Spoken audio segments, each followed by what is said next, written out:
Beleza? Boa noite, pessoal. Vamos começar, então, fazendo uma oração. Você pode conduzir a gente à oração, amor? Amém. Boa noite a todos, né? Que Deus venha nos abençoar e falar conosco nesta noite. Senhor Deus, muito obrigada, Deus, por esse momento, Pai, de compartilhar a Tua palavra, Deus, de buscar o entendimento, Pai, do que o Senhor deixou para nós, ó Pai, que é a Sua palavra que é verdadeira, Senhor, que realmente nos transforma, nos renova e nos ensina, Pai. Muito obrigada, Deus. Use, Senhor, a vida do queijo, ó Deus, para ministrar sobre os nossos corações, ó Deus, sobre o nosso entendimento. Vem com o Teu Espírito Santo, nos dá, ó Deus, clareza para entender, ó Deus, as palavras que o Senhor nos deixou, e que a gente entenda mais, Senhor, para poder falar para as outras pessoas também, Senhor, nos capacita, Senhor, estamos nesse momento pedindo mesmo a revelação da Tua palavra, o entendimento, para que nós também possamos, ó Deus, fazer discípulos, ó Pai, ensinando também outras pessoas, ó Pai, em nome de Jesus. Amém. Amém. Amém. Vamos lá, só esperar. Tem mais duas pessoas entrando. Tá. Só aguardar. Se vocês quiserem ir abrindo lá a Bíblia, então, nós vamos começar hoje o capítulo 2 de Romanos. 2 a partir do verso 1. Nós terminamos semana passada, né, o capítulo 1. Alguém se arrisca a falar o que lembra do capítulo 1?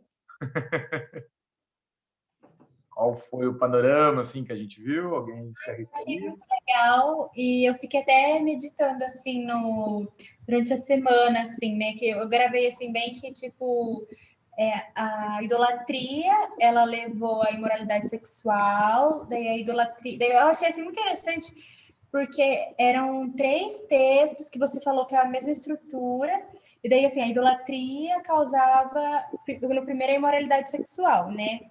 Daí no segundo fala mais sobre a homossexualidade. E o terceiro abrange todos os tipos de... É mais geral, não é? Meio que todos os tipos de pecado, assim. Eu não lembro agora todos direito, mas é uma lista bem, bem grande. Então, eu achei muito interessante, assim. E daí você falou das culturas, né? Que sempre a idolatria estava relacionada à imoralidade sexual, né? Eu achei extremamente interessante. Eu estou até com um livro chama Os Outros da Bíblia, é muito bom, ele fala um pouco sobre isso, então eu fiquei, tipo, refletindo sobre isso durante a semana, achei muito legal. Legal, que bom. Muito bom. Raquel já deu um panorama para a gente, já lembrou o que a gente estudou semana passada. Valeu, Raquel. Aluna nota 10. Já ganhou um pontinho positivo aqui, viu? Quero carimbinho na mão. Carimbinho na mão. É isso aí mesmo. Agora, no capítulo 2, como a Raquel lembrou, até o capítulo 1, a gente viu o Paulo dando, na verdade, um panorama, uma explicação, mostrando que a sociedade, como um todo, é uma sociedade pecadora, é uma sociedade que carece da presença de Deus, carece da salvação. Essa é a ideia aí, né? Que a sociedade como um todo é uma sociedade que está sujeita, que está acumulando sobre si a ira de Deus. Lembra que a gente falou sobre a justiça de Deus, sobre a ira de Deus? É essa a ideia. No capítulo 2, nós vamos começar falando agora sobre uma coisa um pouco mais individualizada, a gente pode dizer. Talvez essa seja uma palavra legal. Até tem algumas traduções que trazem a palavra o homem, né? Como a ideia de uma pessoa mesmo, como uma figura central que vai começar a aparecer agora aí, não mais como uma sociedade, mas como uma figura. Então eu queria ler com vocês do 1 até o 16, para a gente ter essa ideia geral, e depois a gente vai continuar com aquele mesmo esquema e fazer capítulo por capítulo, tá? Vamos ler então, versículo por versículo, desculpa. Vamos ler então do 1 ao 16. Eu vou ler na minha versão, aí vocês vão acompanhando na de vocês aí, tá? Por isso, você é indesculpável quando julga os outros, não importando quem você é, pois naquilo que julga o outro, você está condenando a si mesmo, porque pratica as mesmas coisas que condena. Bem sabemos que o juízo de Deus é segundo a verdade contra os que praticam tais coisas. E você, que condena os que praticam tais coisas, mas faz o mesmo que eles fazem, pensa que conseguirá se livrar do juízo de Deus? Ou será que você despreza a riqueza da bondade, da tolerância e da paciência de Deus, ignorando que a bondade de Deus é que leva você ao arrependimento? Mas, por ser teimoso e ter um coração impenitente, você acumula contra si mesmo ira para o dia da ira e da revelação do justo juízo de Deus, que retribuirá a cada um segundo as suas obras. A vida eterna aos que perseverando, em fazer o bem, procuram glória, honra e incorruptibilidade, mas ira e indignação para os egoístas, que desobedecem à verdade e obedecem à injustiça. Tribulação e tribulação e angústia virão sobre todo aquele que faz o mal, ao judeu primeiro e também ao grego, mas haverá glória, honra e paz a todo aquele que pratica o bem, ao judeu primeiro e também ao grego, porque Deus não trata as pessoas com parcialidade.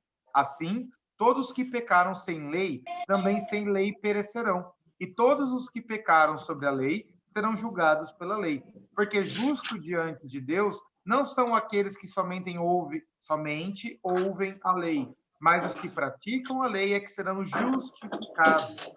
Quando, pois, os gentios que não têm a lei fazem, por natureza, o que a lei ordena, eles se tornam lei para si mesmos, embora não tenham a lei.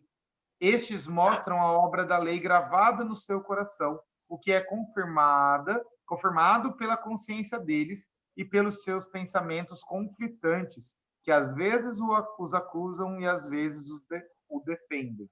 No dia em que Deus, por meio de Cristo Jesus, julgar os segredos das pessoas de acordo com o meu evangelho. Amém? Muito bem. Vamos começar, então, a apresentação de PowerPoint.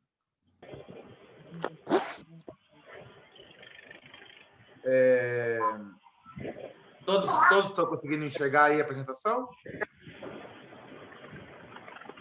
Beleza? Então, vamos lá. Eu separei... pode passar, amor. Para a próxima tela.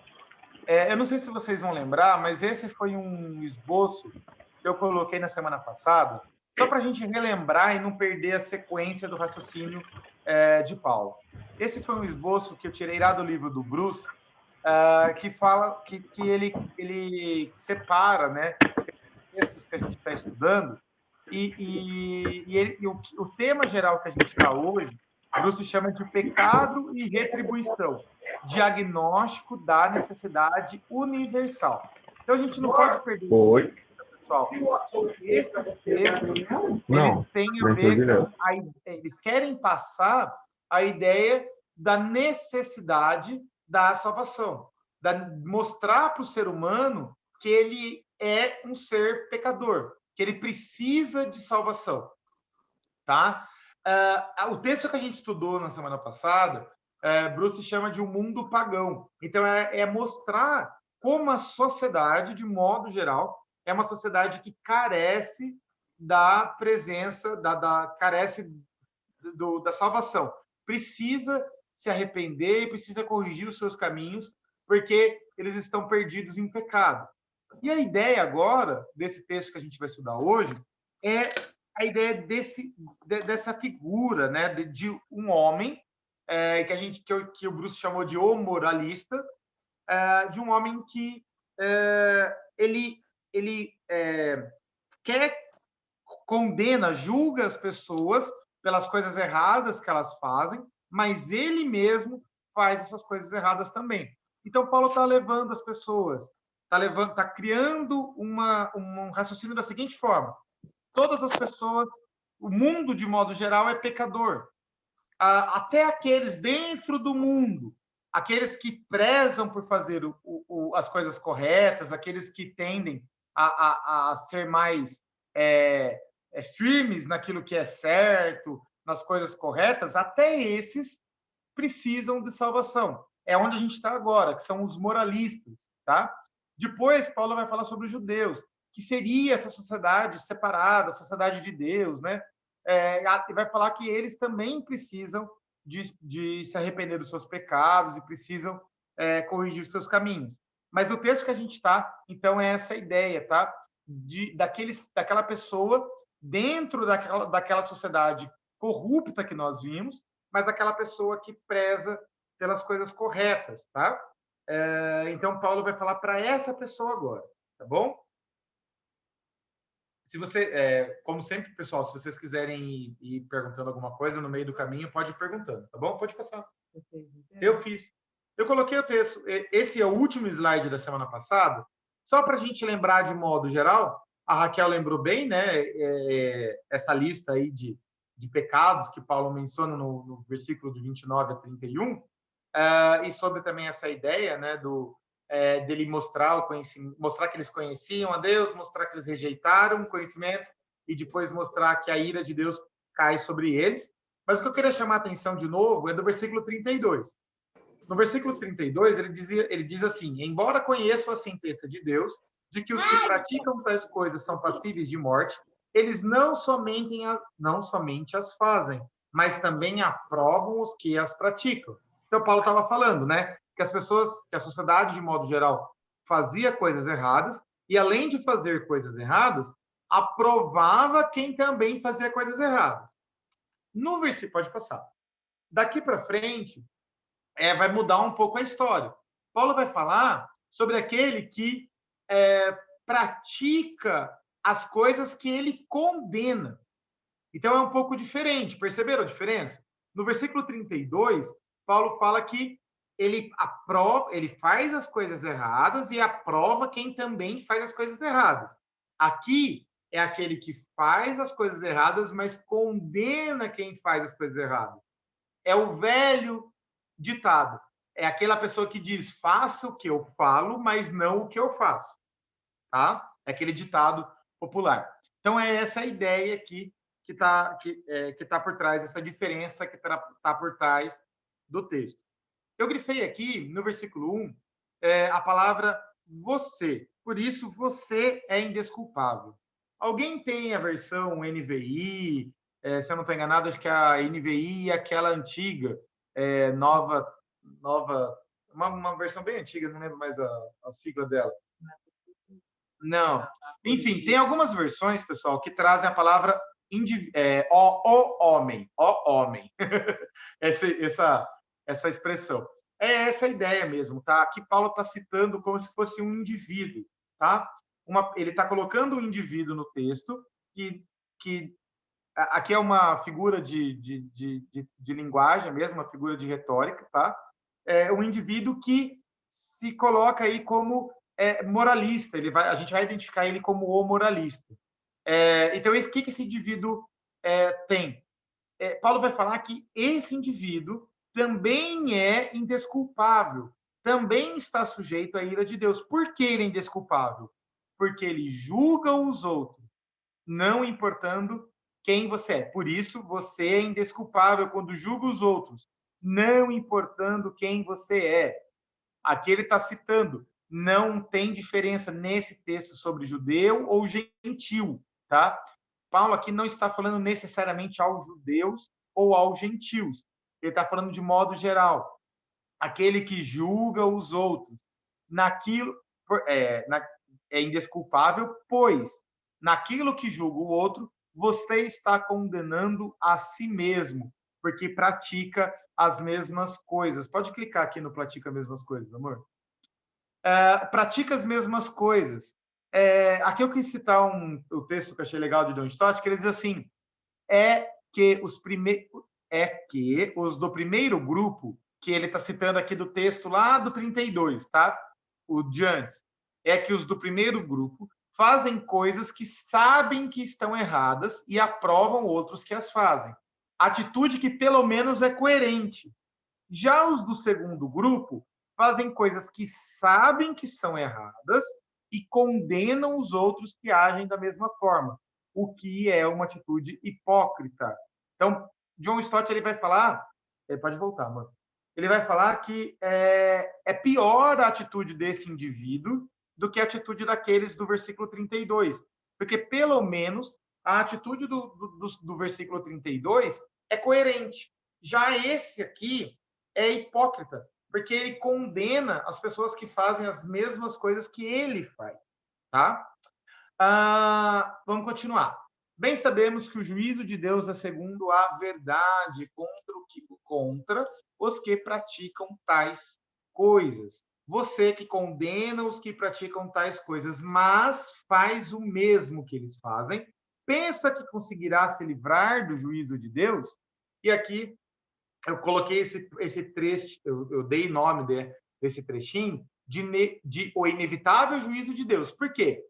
Porque aqui a ideia, pessoal, é de que aquele juiz que julga, que ele vai ser imune ao próprio juízo, tá? Ou seja, aquele que tem o poder de julgar, ele fica imune a esse juízo. A gente tem um pouco dessa ideia, talvez, mas até mesmo no mundo judiciário, né, essa ideia não tem cabimento, né? Um juiz que julga, ele tem certa imunidade, sim, mas não totalmente imune, né? Por quê? Porque dá um certo status você ser alguém que julga, né? E aí você pode correr esse risco de achar que você está livre de ser julgado.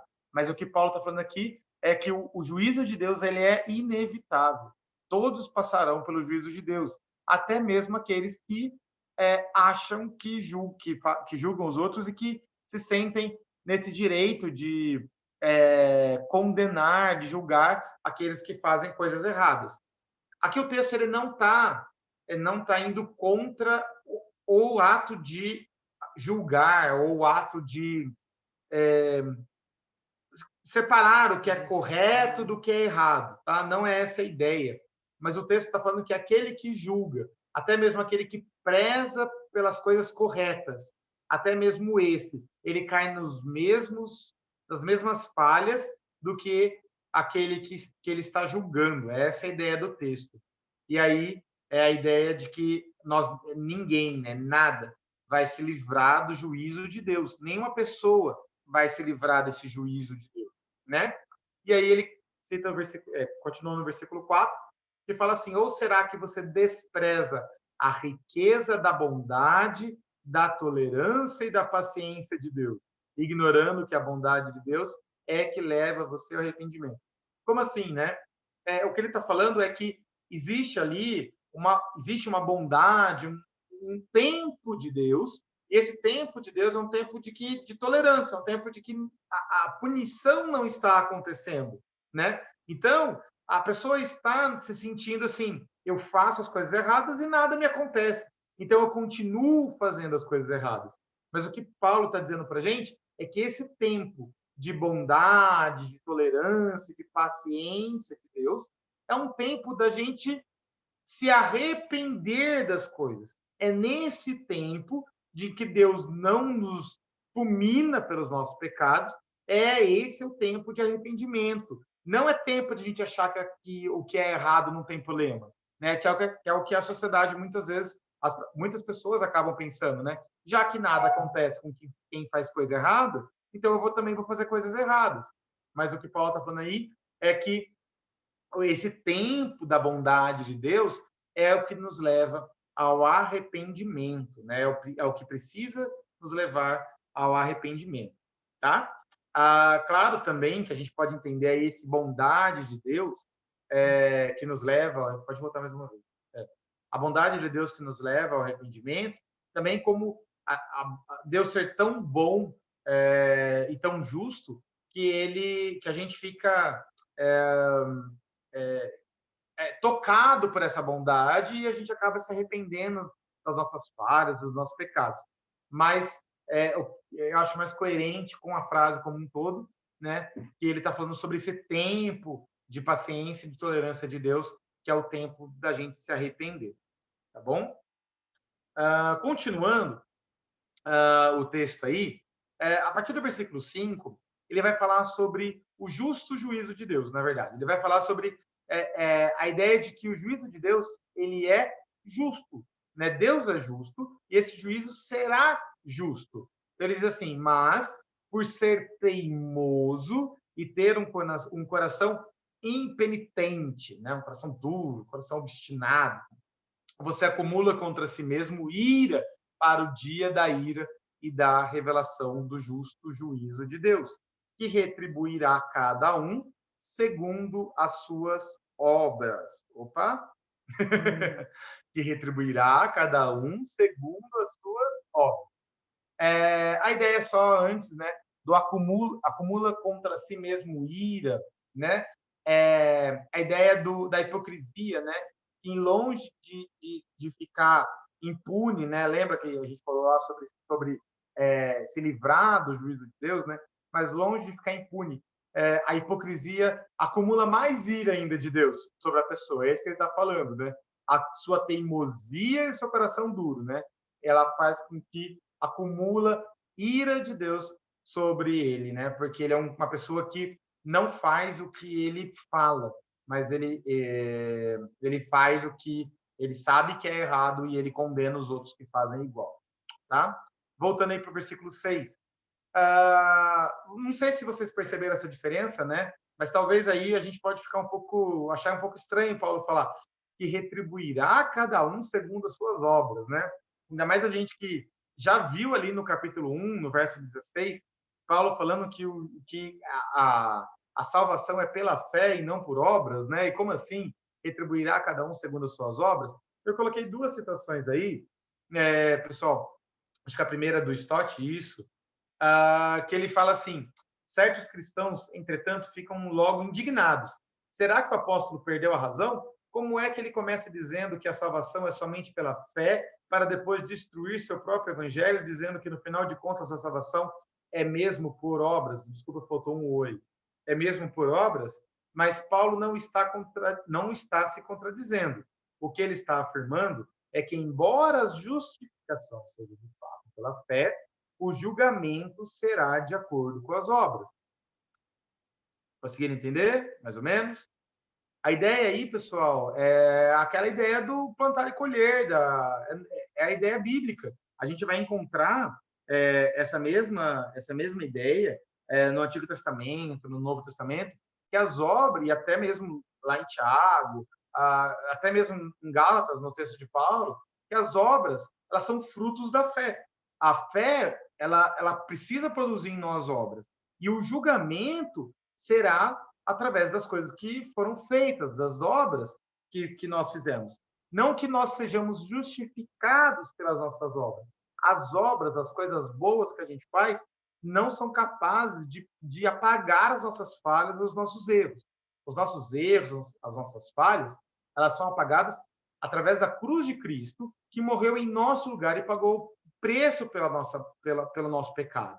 Mas o que Paulo está falando é que a ira de Deus, o justo juízo de Deus acontecerá segundo as obras de cada um.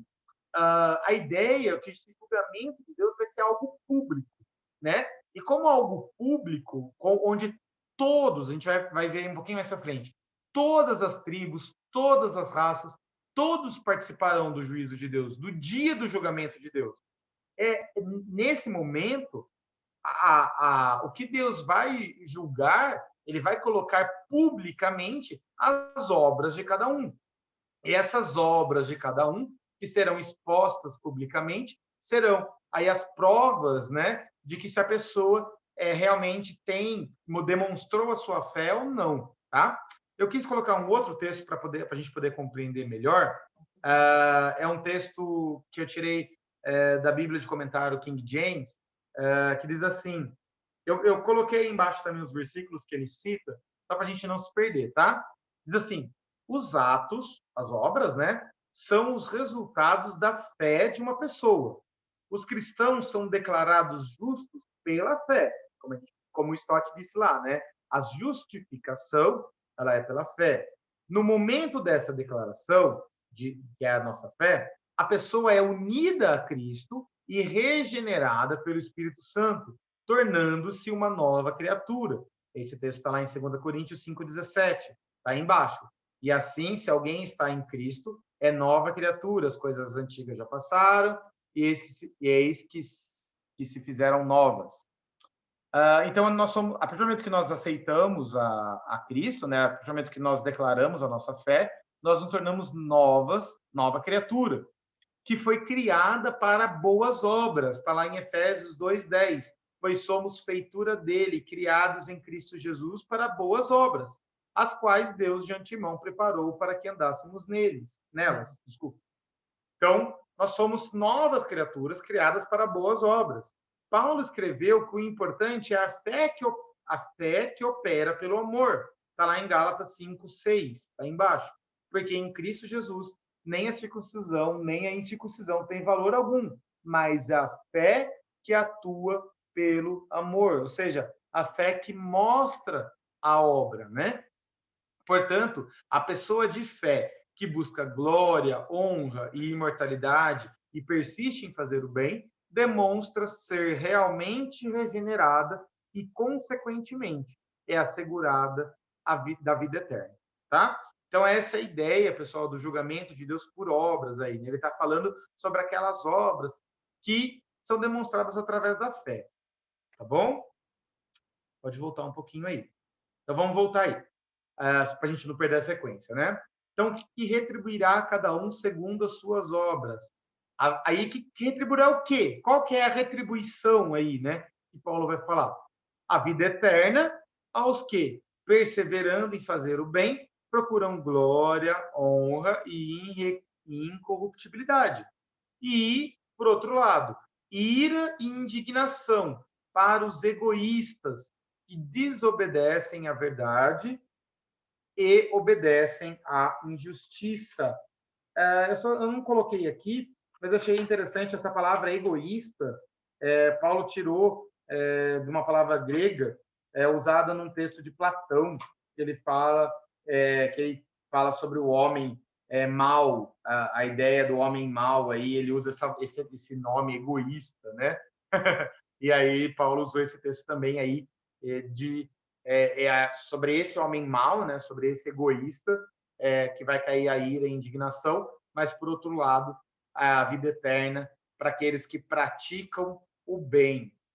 Nós vamos continuar um pouquinho mais para entender um pouquinho melhor.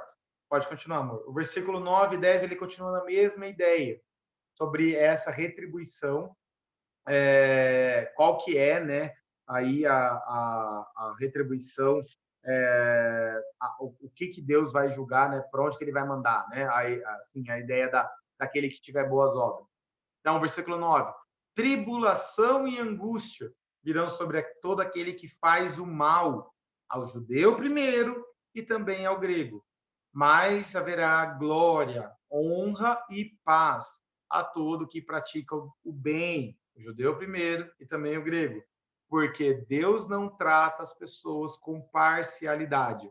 Aqui eu queria citar algumas coisas. Mais uma vez, né? A diferença aí, né? Haverá glória, honra e paz, e tribulação e angústia para o outro lado. Glória, honra e paz para aqueles que praticam o bem, e tribulação e mal para aqueles que fazem o mal. Então, essa divisão bem clara que tem na Bíblia sobre o dia do julgamento. O dia do julgamento são duas sentenças, né? A sentença daqueles que fazem o bem e a sentença daqueles que fazem o mal. Não tem meio termo, não tem em cima do muro, não tem nenhuma outra escapatória, pessoal. A Bíblia é bem clara nesse sentido, são duas sentenças. Faz o bem ou não faz, ou faz o mal. Não tem meio termo, né? Até porque a gente já vê, né, o argumento de Paulo sendo construído nesse sentido. Paulo vai falar que, na verdade, um mal que você faz é suficiente para te manchar. Então, qualquer coisa que nós fizermos é uma mancha enorme diante de um Deus puro e santo. Então, não importa se é um mal pequeno, se é um mal grande, se é um malzinho, se é um malzão, se é um único mal ou se é 1 milhão de mal. Fez o mal, né? Existe uma punição, tá? Mais uma vez aqui, ele cita a palavra, né, essa expressão judeu primeiro e também ao grego. Justamente, pessoal, porque ali na igreja de Roma, você tinha, né, essa questão de ter muito judeu, ter muito grego, e o que Paulo está falando é exatamente sobre essa ideia de que o judeu teve o conhecimento da lei, que a gente vai ver no próximo versículo. Ele tem a lei, teve o conhecimento da lei, mas ele recusou a lei, né? E a gente vai ver, a lei não foi suficiente para que ele seja salvo, e o grego também. Então, essa ideia do judeu primeiro, depois o grego. Mas o que eu queria salientar aqui é que todas as tribos, raças, todas as pessoas do planeta passarão por esse mesmo julgamento, o julgamento de separação do bem e do mal. A Bíblia é bem clara com relação a isso, tá? E aí o versículo 11 é a chave para a gente entender um pouquinho mais para frente. Porque Deus não trata as pessoas com parcialidade, né? E aí eu coloquei o tema dos próximos versículos como o imparcial juízo de Deus. Deus vai mostrar, Paulo vai falar, né, através desse texto aí, que esse juízo que vai cair sobre todas as pessoas, ele é imparcial. Ele não faz diferença sobre grego ou não grego. E ele diz assim no versículo 12: assim, todos os que pecaram sem lei, também sem lei perecerão. E todos os que pecaram sob a lei serão julgados. Eu queria só fazer uma citação simples. A partir do versículo 13, tem muitas versões que colocam parênteses aí. Inicia-se um parênteses no versículo 13 e finaliza o parênteses no versículo 15, tá? Por quê? O versículo 16, pessoal, é uma continuação dessa ideia do versículo 12. Se você ler assim, ó, vamos pular esse meio, só para vocês entenderem. Assim, todos os que pecaram sem lei, também sem lei perecerão. E todos os que pecaram sobre a lei serão julgados pela lei, no dia em que Deus, por meio de Cristo Jesus, julgar o segredo das pessoas de acordo com o meu evangelho. É a sequência do pensamento de Paulo. Se você colocar o versículo 15, aí meio que ele não faz sequência para o 16, você se perde aí, porque você está dando sequência lá no 12, por isso desse parênteses aí, tá? Mas o que Paulo está falando, ele vai provar aqui no versículo 13, vai explicar melhor no versículo 13, 14 e 15, tá? O que ele diz? Que o julgamento acontecerá, e esse julgamento é para tanto aqueles que conhecem a lei, quanto para os que não conhecem a lei. A gente viu lá atrás, né, que a sociedade como um todo, ela não tem desculpa de dizer que não conhece Deus, porque Deus se revelou para a sociedade, para o mundo, para a humanidade, através da criação.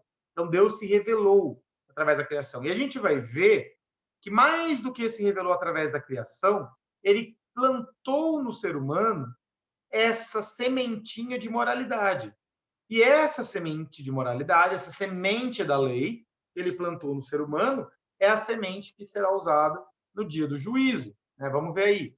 Porque o justo diante de Deus não são aqueles que somente ouvem a lei, mas os que praticam a lei que serão justificados.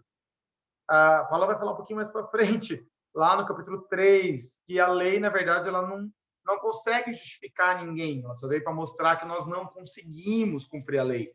Mas o que ele está falando aqui, a lei, só ouvir a lei não produz nada. E teríamos que cumprir, praticar a lei para que a gente consiga ser justificado, se fosse possível cumprir a lei toda, né? Então, Paulo nos mostra isso, né? Que é cumprindo a lei, que é praticando a lei, é que se conseguiria a justificação, e não somente ouvindo a lei, que é algo que os judeus faziam, né? Eles ouviam a lei, mas, na verdade, acabavam que não praticavam a lei em todos os momentos da vida.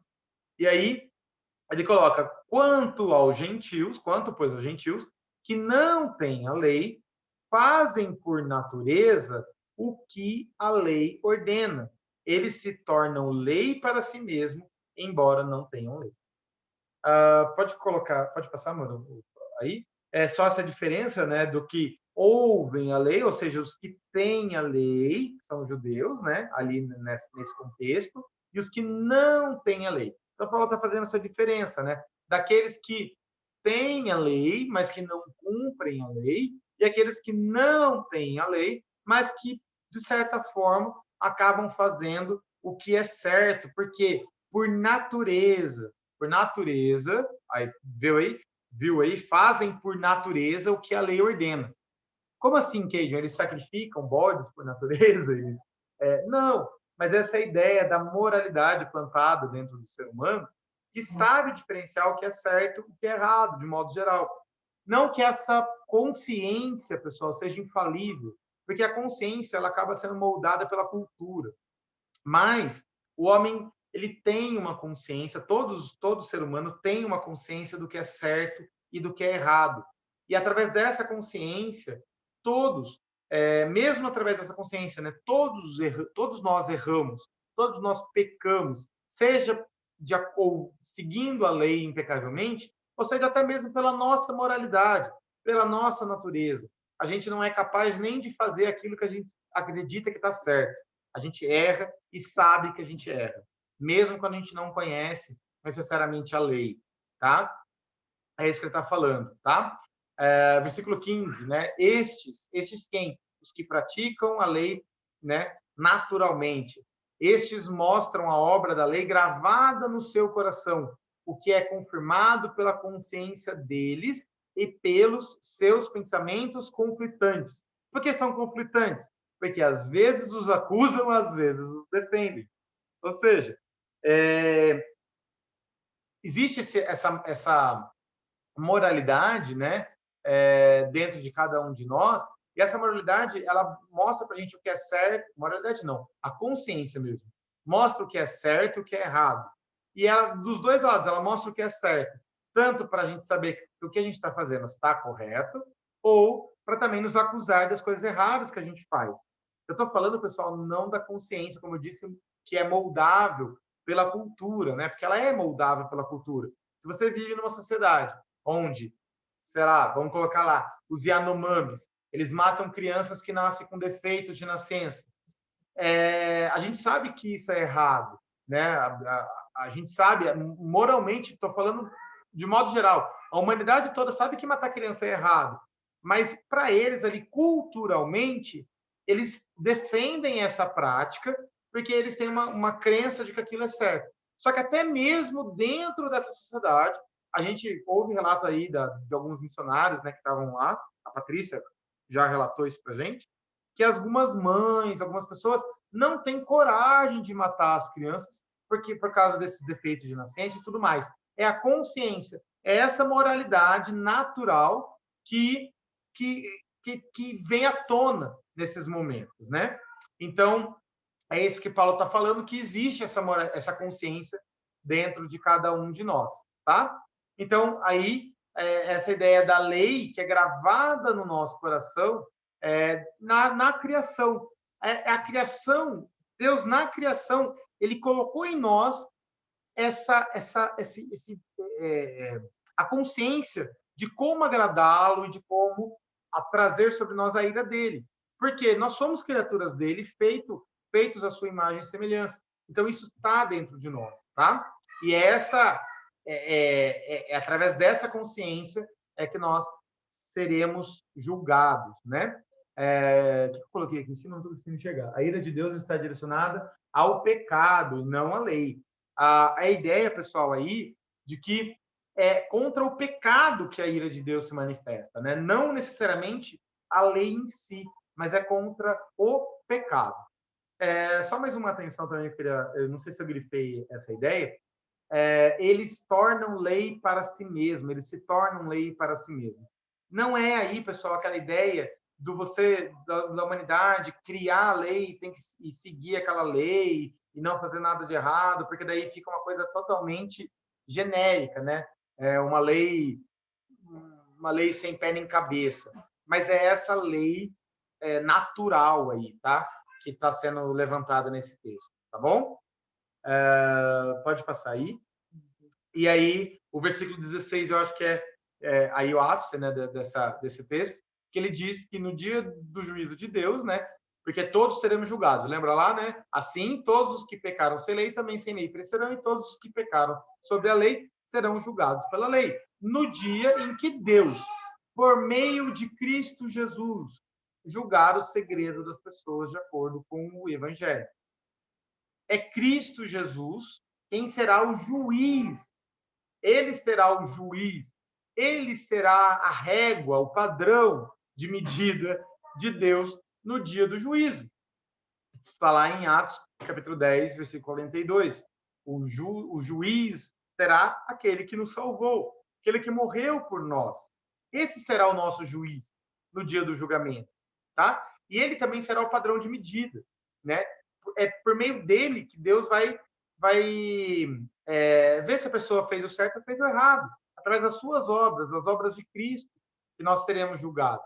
Então, quando a gente fala que o padrão é Cristo, né? Esse é o padrão realmente de Deus.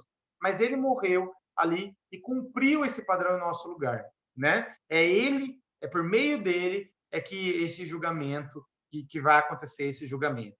E aí eu coloquei também... A Raquel levantou a mão? Não, alguém levantou a mão aí? Não? Desculpa. E aí, continuando, né? É por meio de Cristo, né, que teremos esse julgamento.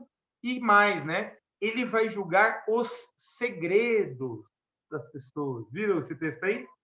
Ele vai julgar os segredos das pessoas. Nada vai ficar oculto diante desse julgamento. Nenhuma coisa vai ficar oculto, porque Deus vai julgar, Deus conhece, Deus sabe todos os segredos, até mesmo dessas pessoas que são moralistas. Por quê? As pessoas que, voltando aí no começo do texto, né, que elas julgam quem faz coisas erradas, mas também fazem coisas erradas, elas normalmente fazem as coisas erradas em segredo, né? Fazem as coisas erradas escondidas, né? Talvez, desculpa, eu vou dar um exemplo aqui só para entender melhor.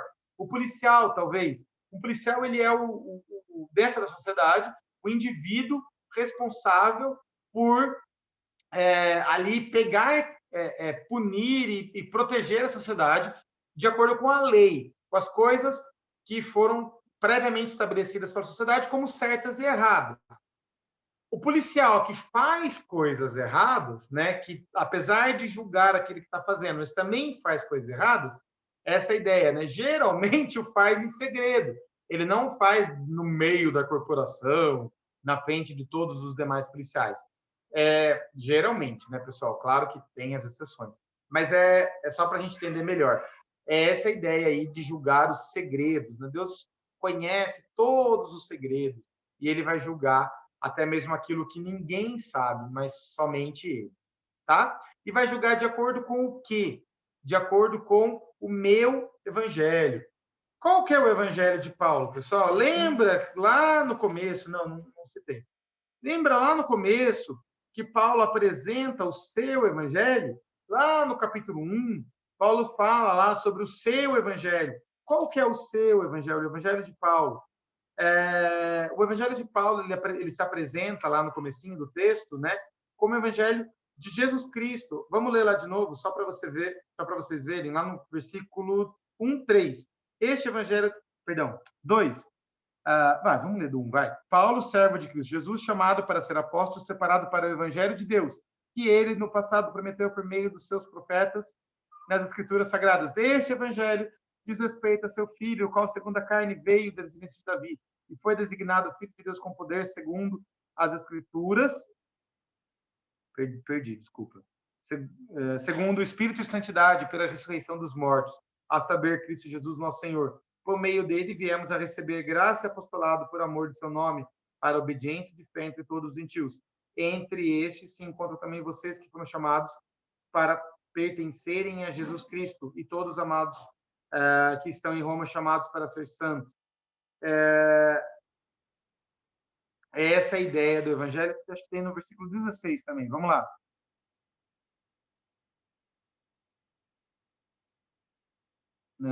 Não. Versículo 16 diz assim: pois não me envergonho do Evangelho, porque é o poder de Deus para a salvação de todo aquele que crê, primeiro do judeu e também do grego, porque a justiça de Deus se revela no Evangelho. O Evangelho que Paulo está se referindo aqui, pessoal, o meu Evangelho que Paulo está se referindo, eu achei que ele citava, eu lembrei da palavra meu Evangelho, mas ele não está aqui nesse texto. Mas o Evangelho que Paulo está se referindo, o Evangelho de Paulo aqui, é o Evangelho que ele citou no começo do capítulo, do livro de Romanos, é o evangelho da justificação pela fé, o evangelho de Jesus Cristo, que veio e morreu por nós, e ele vai falar sobre esse evangelho mais para frente também, tá bom?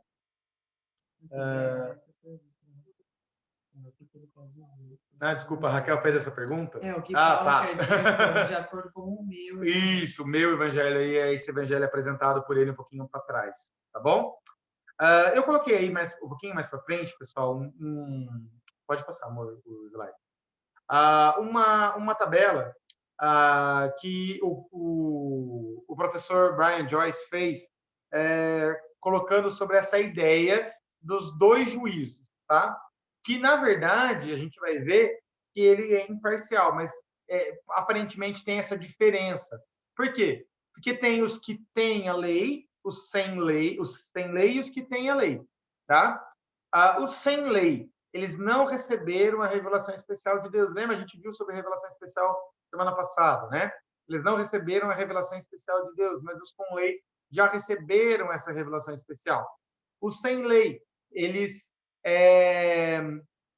têm, às vezes, a obra que evidencia, né, que eles têm uma lei no coração. Essa evidência, ela é pelos seus procedimentos, tá? Já os com lei, eles ouvem a lei, mas não a praticam. A gente vai continuar no capítulo 3, no final do versículo 2, aí no comecinho do 3, no final do capítulo 2, no começo do capítulo 3, desculpa, vendo sobre o judeu, que também está agindo de forma errada e precisa da salvação e da glória de Deus.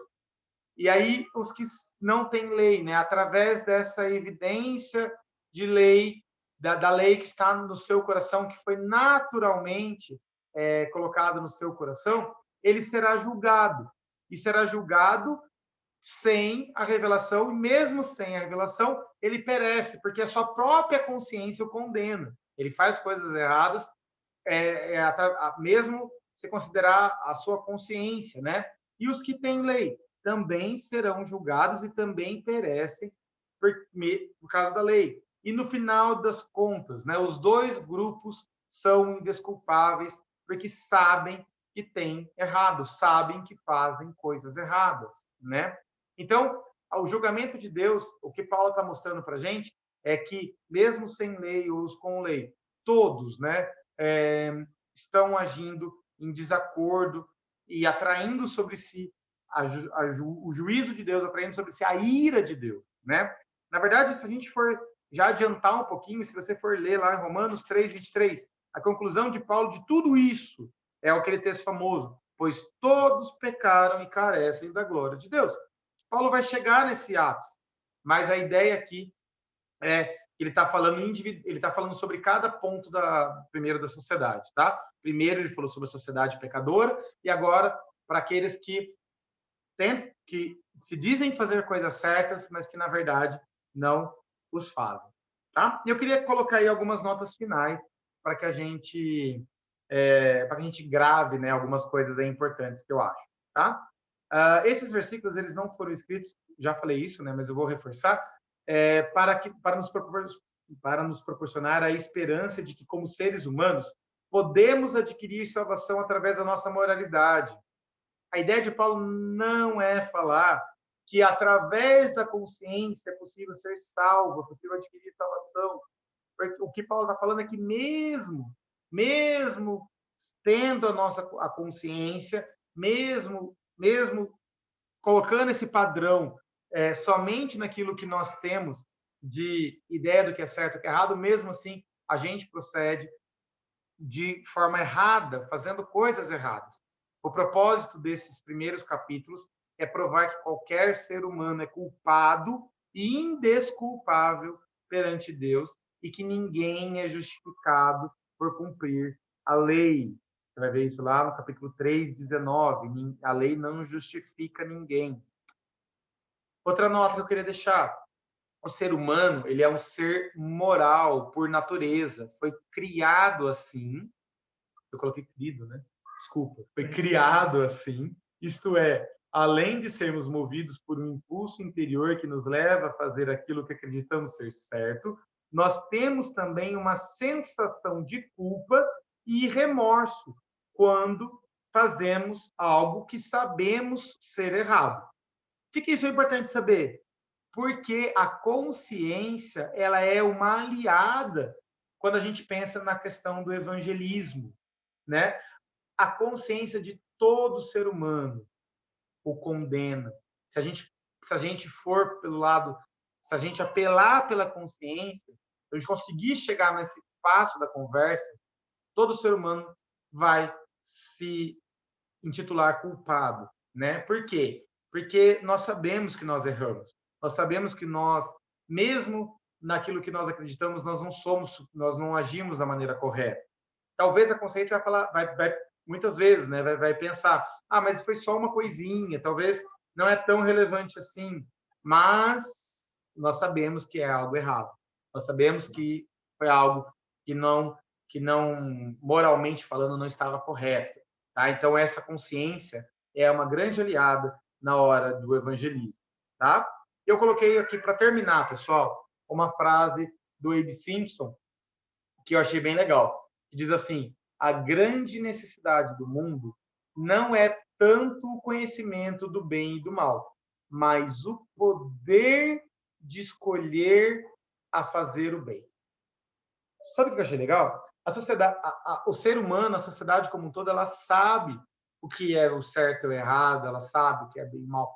Mas nós que conhecemos a Bíblia, nós sabemos que é impossível fazer somente o bem. É impossível fazer somente as coisas certas. E aí, a sociedade, de modo geral, ela não sabe como fazer isso. Ela não sabe como fazer somente o certo. Porque sem Cristo, sem a cruz de Cristo, sem o Espírito Santo, é impossível fazer o bem. E aí, o que a sociedade precisa, o que o mundo precisa, é saber que existe um jeito de fazer o bem, que existe um poder que está no Espírito Santo, em Cristo Jesus, na cruz de Cristo, poder de fazer o bem, fazer somente o bem. Então, achei bem legal essa ideia do Abe Simpson aí. Eu quis finalizar com esse texto do Simpson, tá bom? Eu citei ele de novo aí em maior, só para vocês gravarem bem. É o mesmo texto, tá bom? Muito bem. Alguém queria comentar alguma coisa? Fazer alguma pergunta? Pode fechar, amor. Está aberto aí para discussão.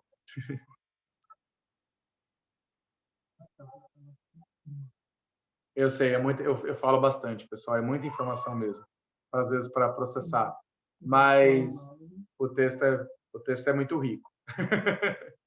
E aí, alguém quer falar alguma coisa? Não? Mesmo se vocês não concordarem com o que eu falei, pode falar, tá, pessoal? Na verdade, a gente está aprendendo junto aí. Se alguém tiver algum ponto de vista diferente de alguma coisa, pode falar. Não? Bruninha? Kid Ron, hello guys. Tudo bom? Hello. Kid Ron, deixa eu te perguntar. Esse é um texto base que o Lutero utilizou, né? Acho que foi o livro de Romanos inteiro, praticamente, né? Uma reforma protestante, e talvez por poder entender o pecado e também a justificação, né? Pela fé. Como que você, assim, você já estudou isso, ou já ouviu no seminário, a consciência de outras religiões, principalmente do catolicismo, em relação a esse texto específico que fala, explica muito bem sobre fé, não, sobre a condenação, né? A condenação daquele que tem a lei, daquele que não tem a lei, que os homens são desculpáveis. Como que será que pessoas de outra religião entendem isso aí, que é tão claro, né? Ou até mesmo um judeu, né? Não sei se porque o judeu não usa os evangelhos, né? Mas como que você já ouviu mais ou menos alguma discussão sobre isso? Sim. Na verdade, se a gente não precisa, se a gente parar para pensar e para ver sobre as religiões, toda religião tem algum jeito de expurgar o pecado, assim dizendo. Tem algum jeito de você, tipo, se livrar ali daquela culpa de ter feito alguma coisa errada. Isso é padrão, tem que ter. Por quê? Existe dentro de nós, dentro de todo ser humano, essa sensação de culpa. Essa sensação de culpa, ela realmente pesa sobre todos nós. Claro que alguns mais, outros menos, mas ela pesa. E aí toda religião tenta colocar isso de alguma forma. O catolicismo, ele, apesar de ter começado com a Bíblia, eu via muito aquela questão do ir até o padre e pagar uma penitência, que era essa palavra mesmo, né? De você rezar 10 Ave Maria e 20 Pai Nosso e 10, enfim, fazer aquela penitência, até mesmo para coisas mais sérias, às vezes umas penitências mais pesadas, ajoelhar no milho, aquela coisa toda, né, que tinha antigamente, mas até outras religiões, né? Você vê que existe alguma forma de expurgar, de se livrar desse peso da culpa. Alguns falam que, na verdade, você vai se livrar dele, você vai pagar por ele na outra vida, né? Que nem o espiritismo. Você vai expiar, você vai pagar, mas é na outra vida. Então, né, faça o que é certo agora, mas você vai pagar sobre isso depois, na outra vida. Vamos lá, o budismo, né? Você fica meditando que isso se livra de você, que isso sai de você, e aí você vai meditando e esse peso sai, porque você vai se conectando com a natureza e com as energias naturais, e essa energia natural vai te limpando desse peso da culpa. Alguma coisa tem. Então, mas o que Paulo fala é que isso foi colocado por Deus justamente para nos levar até Cristo, né? E às vezes as pessoas elas se desviam e vão para várias outras coisas, mas a ideia é levar até Cristo. E o que eu acho legal é a gente ter consciência disso e usar isso a nosso favor quando a gente evangeliza, né? É claro que você não vai botar na pessoa essa culpa e ficar levantando culpa nela para depois expor o evangelho, mas ela precisa se arrepender dos seus erros para chegar no evangelho. Faz parte do processo de salvação o reconhecimento do pecado. O plano de salvação ele existe por conta do pecado. Enquanto a gente não reconhece plenamente a nossa situação de pecador, né, a gente não chega na cruz de Cristo ou não entende o verdadeiro valor da cruz de Cristo. E o que Paulo coloca aqui é bem isso mesmo, né? Ele está falando, ele está se pontuando. No fim, todo mundo precisa da cruz de Cristo. Independente das suas atitudes, daquilo que você faz, todos vão precisar da cruz de Cristo. E essa é a ideia do que Paulo está colocando aqui. E é isso aí.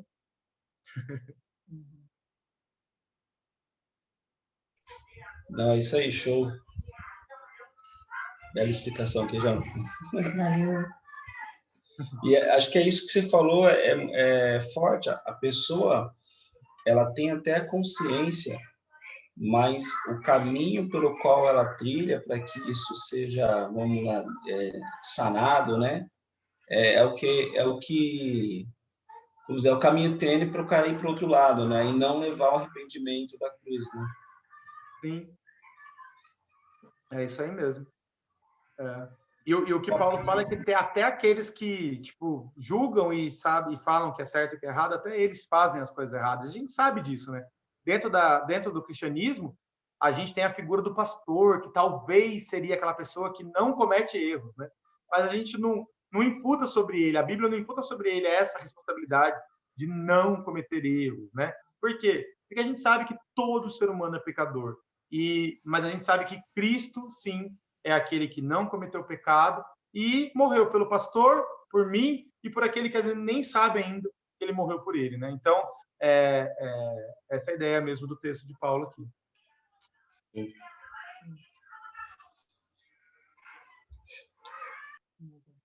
Show. Mais alguém, pessoal? Não? 9h30, vamos encerrar então. Lu, você queria falar? Não? Não. Desculpa. Eu vi você levantando a mão, mas não foi. Muito bem. Vamos estar orando então. Depois, se alguém quiser, né, conversar de novo, comentar alguma coisa, estamos à disposição. Tá bom? Amor, você pode orar para encerrar. Vou pedir para Raquel. Raquel, já que você falou hoje Você mesmo. Já que você falou hoje na aula, você termina orando terminando a oração aqui com a gente? Tá bom. Então vamos orar. Senhor nosso Deus, ó Pai, eu quero estar agradecendo, Senhor, por esse momento. Senhor, eu agradeço mesmo pela disposição do Kendi, da Amanda, Senhor, de estar nos ensinando, mesmo, Senhor, da Tua palavra, Senhor.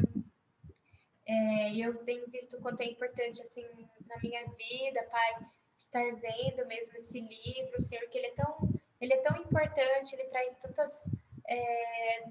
tantas coisas importantes em relação ao Evangelho, em relação à teologia mesmo da Bíblia, Senhor, mas ao mesmo tempo é tão difícil, então eu agradeço mesmo, Senhor, por essa oportunidade, Senhor, de estar aprendendo mesmo, versículo por versículo, estar entendendo mesmo, Senhor, e eu agradeço, Pai, porque assim, particularmente eu tenho refletido muito durante a semana, então eu agradeço ao Senhor. Então eu peço que o Senhor esteja abençoando mesmo, Pai, o Kendi e a Amanda, para que a gente consiga chegar até o final, mesmo estudando mesmo, Senhor, Romanos, entendendo mesmo esse livro, que tem muito a nos ensinar. Ó, Pai, eu também peço para cada um que está aqui, para que o Senhor venha estar falando mesmo nos nossos corações, Senhor, para que a gente venha mesmo ser impulsionado mesmo, a acreditar mesmo, mais e mais no Senhor, ó Pai, a praticar, ó Pai, livra-nos ou de acharmos que seremos impunes mesmo ao juízo, Senhor, ou a gente desprezar mesmo a Tua bondade, Pai, mas que a gente venha usar esse tempo mesmo para se arrepender, ó Pai, então vem mesmo com o Teu arrependimento mesmo nos nossos corações, Senhor, revelar mesmo os pecados, Senhor, que a gente venha mesmo pedir perdão, Senhor, e estar mesmo em busca mesmo do Senhor para sermos justificados também nos impele também a